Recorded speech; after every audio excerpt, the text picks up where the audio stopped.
guys, it's Saturday and finally getting back into this. I got my tire mounted and balanced. Took the guy a few days. He had a brand new machine and it wasn't working, so he had to get that fixed. I started doing a little sanding with 80 grit. There was a rusty area there, a lot worse than it looked. I'm going to hit those and then just go over them with some Rust-Oleum for now.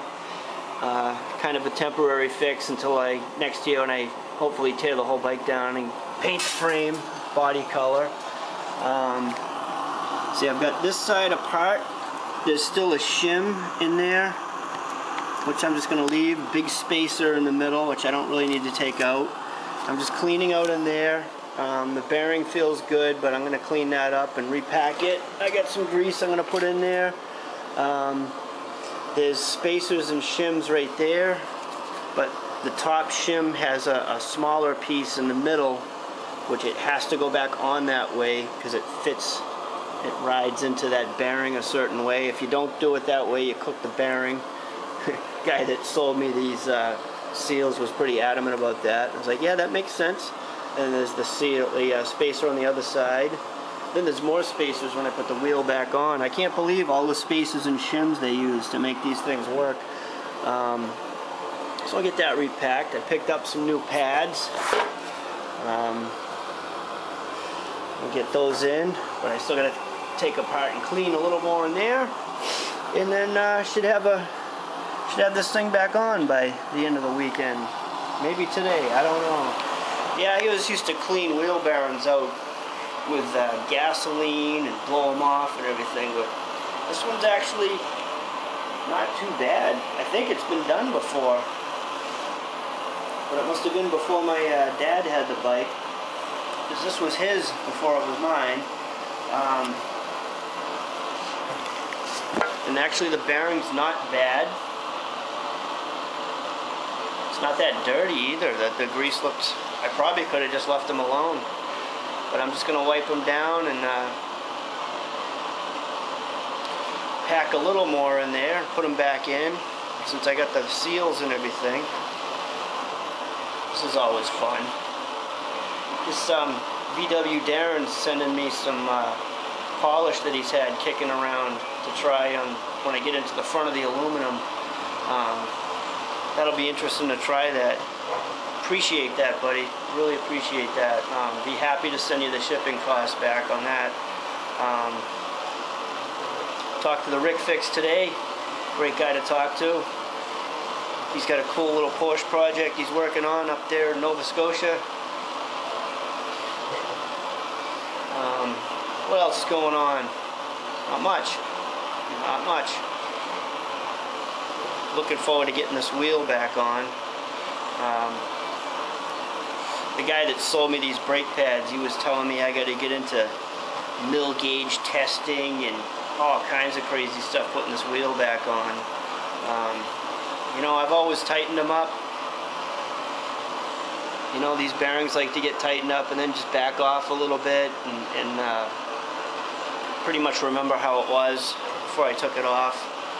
I do have a torque wrench here to put everything else back together, and I got some what did I get?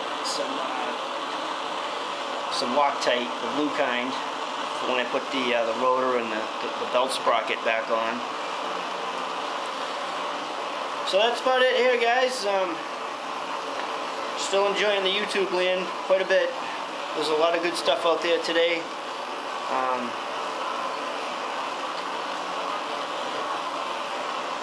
Hope everybody has a good weekend. And I'm just going to keep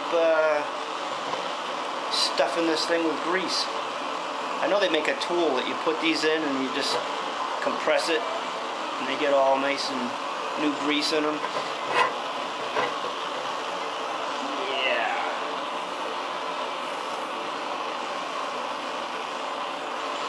I think we'll put the back of this together.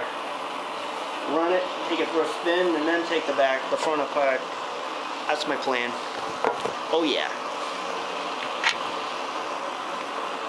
I can't believe all the shims. Don't want to mess that up. Alright. how do I shut my camera off now without completely covering it in grease? I'm gonna take the glove off. That's where I draw the line. I'm not putting axle grease on my camera. Just not doing it.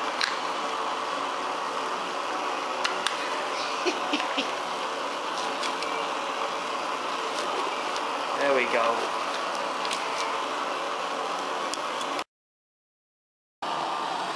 Okay, got the bearings all repacked, got those seals in. That seal went in a little too far, but there's no stop, and I guess they don't rest right up against the bearings, so seems to be okay. The other side's exactly where it's supposed to be.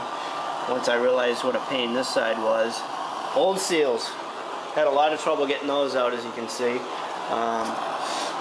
Did a little polishing on my parts here. I got my torque specs written down. I'm going to put a drop of Loctite on these threads and get the torque wrench out here. And also got the iPod going with some James Freddy's here. It's really good to have him back. Wasn't quite the same without you there, buddy.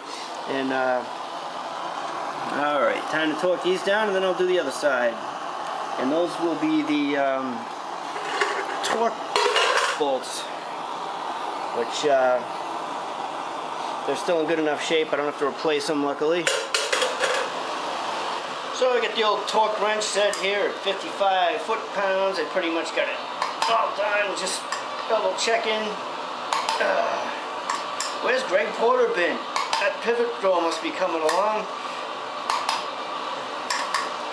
Slow SRT. How's it going, buddy? Alright, I think I'll flip this over and see how the other torque bits go in.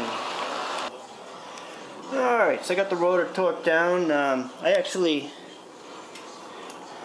This is an awesome little tool here. I used it on these bolts, and I actually cleaned up all this. It was kind of dirty, and everything's torquing out. I don't know, I'm doing 35 pounds on these. Just, that's it. So here's our comparison. This wheel was looking pretty rough when I pulled it off, worse than this one. And I'm going to make this one look better than that one, because I'm a little better at polishing aluminum now. And I'm going to make these look like that. I think I can do it now. Huge difference. It's just going to make such an exceptional difference on the bike now. She was looking a little rough last summer, I noticed a few times, and this will make a big difference.